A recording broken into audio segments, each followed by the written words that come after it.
Hi again. It is Athena. I talk about metacognition through the lens of creativity, discipline, and spirituality. Today we're doing a little discipline, a little spirituality. This is a newsletter read along. We are reading 2.5 expansive reframes that will heal your relationship to discipline. Welcome to the latest edition in my lifelong series to badly and often challenge the current dominant definition of discipline. I know too many people who flee from structure because they view it as a cage rather than a trellis that supports the work they desire to do. Here are 2.5 reframes that I hope bring some sweetness into your relationship with discipline. Discipline as self-study. So, what would it look like to be a disciple of yourself, to know and to honor the contours of your inner operating systems, to be devoted to who you seek to be? I think part of why I feel so obsessed with discipline is because I view it as a tool of self-awareness. And I love, love thinking and talking and being all about myself and my inner world. When you craft disciplined practices or structures for your creative work, you're basically creating a shrine of action to yourself and the person you are becoming. As I've mentioned before, being a competitive gymnast was a formative part of developing a personal relationship with discipline. To succeed in that sport, I had to know myself so thoroughly, both mentally and physically.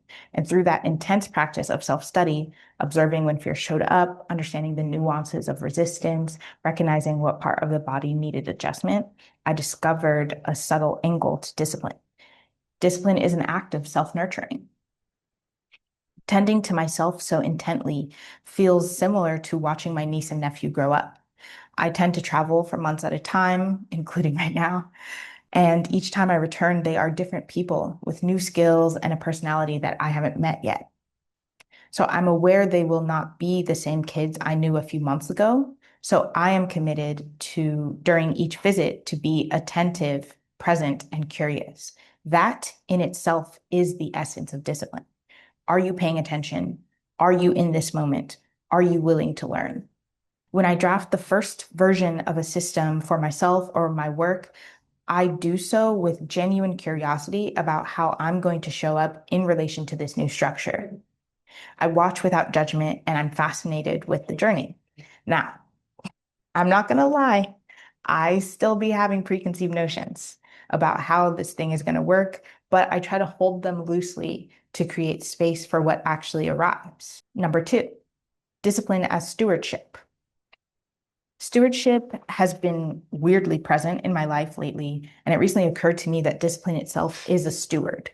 Steward in the sense being a person or entity that is committed to the care and management of resources. So in this case, the resource would be your vision or your desires. Discipline creates the conditions for you to be a good steward of your dreams. You receive the vision and you've cultivated it into a purpose, perhaps a vocation. And so what you need is that active commitment to show up for the vision you've nurtured. Most of the people that resonate with my work are vision heavy and generally opposed to, afraid of, or averse to structure. And I get it abstractly. It's not me, but I understand.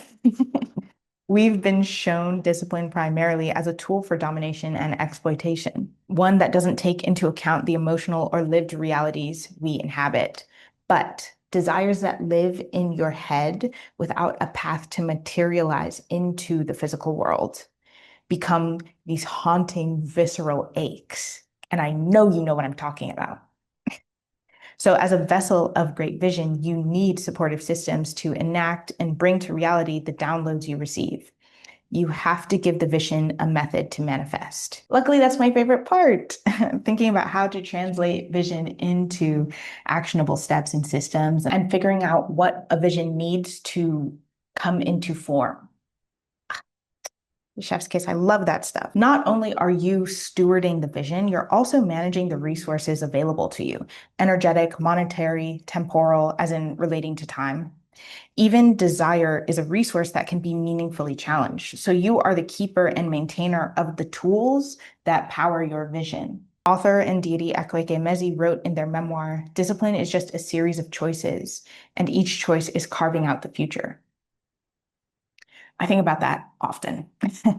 Discipline is both an embodied and imaginal practice.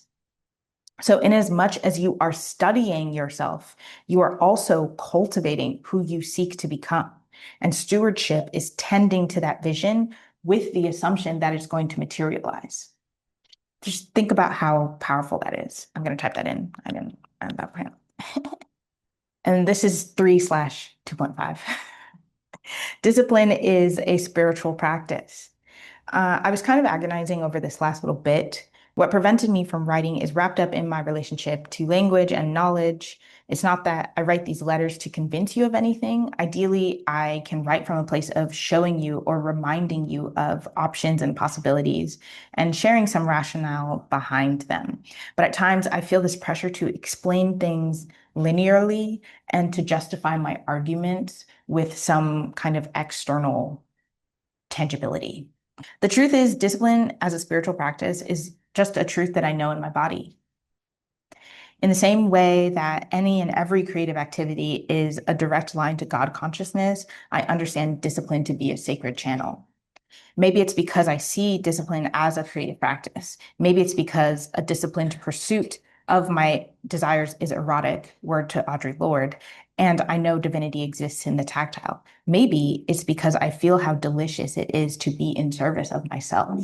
Any little way that I commit to myself and my joy and my growth excites and delights me. And those sensations always put me in the palm of my conception of God.